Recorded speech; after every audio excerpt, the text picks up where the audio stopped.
দর্শক, যেমনটা কিন্তু আপনাদেরকে দেখাচ্ছি, গুলিস্তান 0 পয়েন্ট ব্লক করেছে সরকারি ইউনানি মেডিকেল কলেজের শিক্ষার্থীরা। অর্থাৎ তাদের যে কাউন্সিল, এই কাউন্সিলের দাবিতেই মূলত তারা এই সড়কটি অবরোধ করেছে। এই মুহূর্তে কিন্তু পুলিশ এবং যারা শিক্ষার্থীরা রয়েছেন তাদের যে মুখোমুখি একটি অবস্থা, সেটি কিন্তু আমরা আপনাদেরকে দেখানোর চেষ্টা করছি এবং দেখতে পাচ্ছিলাম। এবং কয়েকদিন, বেশ কিছুদিন ধরে আন্দোলন করে আছে সরকারি ইউনানি মেডিকেল কলেজের শিক্ষার্থীরা, এবং তারই ধারাবাহিকতায় আজকে তারা গুলিস্তান যে 0 পয়েন্টটি রয়েছেন সেই পয়েন্টটি তারা ব্লক করেছে। এবং তারা যেটি বলছেন যে তাদের যে কাউন্সিল, অর্থাৎ কাউন্সিল নিয়ে যে দাবিটি রয়েছেন সেই দাবিটি পূরণ না হওয়া পর্যন্ত তাদের যে আন্দোলন সেটি কিন্তু চলমান থাকবে। অর্থাৎ এর আগেও তারা ধারাবাহিকভাবে প্রেস ক্লাবে আন্দোলন করেছে এবং আজকে সবশেষ গুলিস্তান 0 পয়েন্টে তারা ব্লক করেছে। এবং এই মুহূর্তে কিন্তু দেখানোর চেষ্টা করছিলাম যে পুলিশ এবং শিক্ষার্থীদের যে অবস্থানটি সেটি।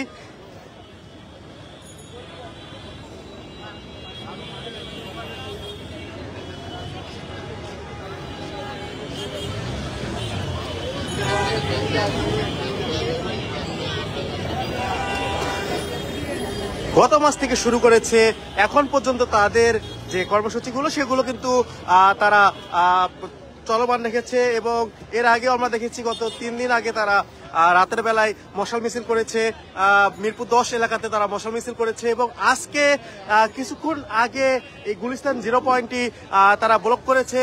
এবং তারা যেটি বলছেন যে কাউন্সিল নিয়ে তাদের যে দাবি, সেই দাবি পূরণ না হওয়া পর্যন্ত মূলত তারা এই রাজপথ থেকে যাবে না। ইতিমধ্যে পুলিশ কিন্তু তাদেরকে বোঝানোর চেষ্টা করছে যে তাদের একটি প্রতিনিধি দল যাতে সচিবালয়ে যায় এবং 3 সদস্যের একটি টিম যাতে সচিবালয়ের দিকে যায়, এমনটি কিন্তু পুলিশ বারবার করে বোঝানোর চেষ্টা করছে।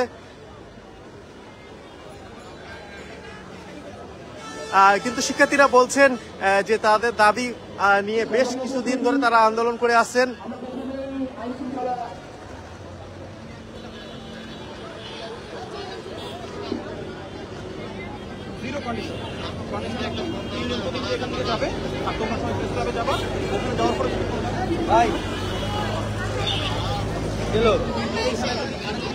আমরা আপনাদেরকে দেখাচ্ছিলাম পুলিশ কিন্তু তাদেরকে বারবার করে বোঝানোর চেষ্টা করছে, যেহেতু 0 পয়েন্ট এলাকাটি 144 ধারা যে এরিয়া, সেখানে 44 ধারা পরে, এই কারণে কিন্তু তাদেরকে বারবার করে বোঝানোর চেষ্টা করা হচ্ছে যাতে করে তারা প্রেস ক্লাবে সরে যায়। অর্থাৎ এই 0 পয়েন্ট থেকে তাদের একটি 3 সদস্য একটি প্রতিনিধি দল ভিতরে প্রবেশ করবে এবং বাহিরে, অর্থাৎ যারা বাহিরের শিক্ষার্থীরা রয়েছেন তারা প্রেস ক্লাবে থাকবেন। এরপরে যদি তাদের যে দাবিগুলো সেগুলো যদি পূরণ না হয় তাহলেই কিন্তু মূলত তারা যা ইচ্ছা তাই করবে। এবং এমনটি কিন্তু আপনাদেরকে আমরা দেখাচ্ছিলাম, শিক্ষার্থীরা কিন্তু এই মুহূর্তে অনড় রয়েছে গুলিস্তান 0 পয়েন্টে।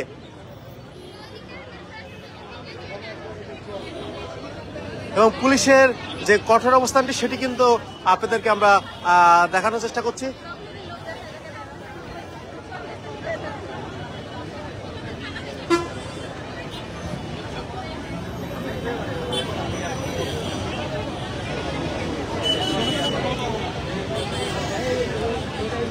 আপনাদেরকে আমরা যেমনটি দেখাচ্ছি, সরকারি ইউনানি ও আয়ুর্বেদিক মেডিকেল কলেজের শিক্ষার্থীদের গুলিস্তান 0 পয়েন্ট যেটি ব্লক করা হয়েছে তার সবশেষ অবস্থানটি, তাদের মধ্যে 3 সদস্যের একটি প্রতিনিধি দলকে সচিবালয়ে যাওয়ার জন্য বলা হচ্ছে। পুলিশের পক্ষ থেকে বারবার করে বলা হচ্ছে যে এই সচিবালয় এলাকা 144 ধারা এরিয়া এটি ছেড়ে দেওয়ার জন্য, পাশাপাশি তাদেরকে 3 সদস্য একটি দলকে ভিতরে প্রবেশ করার জন্য এবং এখানে যেসব শিক্ষার্থীরা রয়েছেন তাদেরকে প্রেস ক্লাবের সামনে অবস্থান করার জন্য।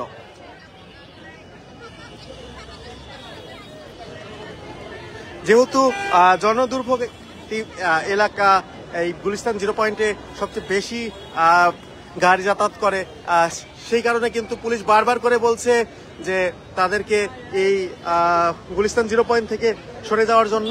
এখন পর্যন্ত তারা সিদ্ধান্ত নিচ্ছেন যে কি করবেন।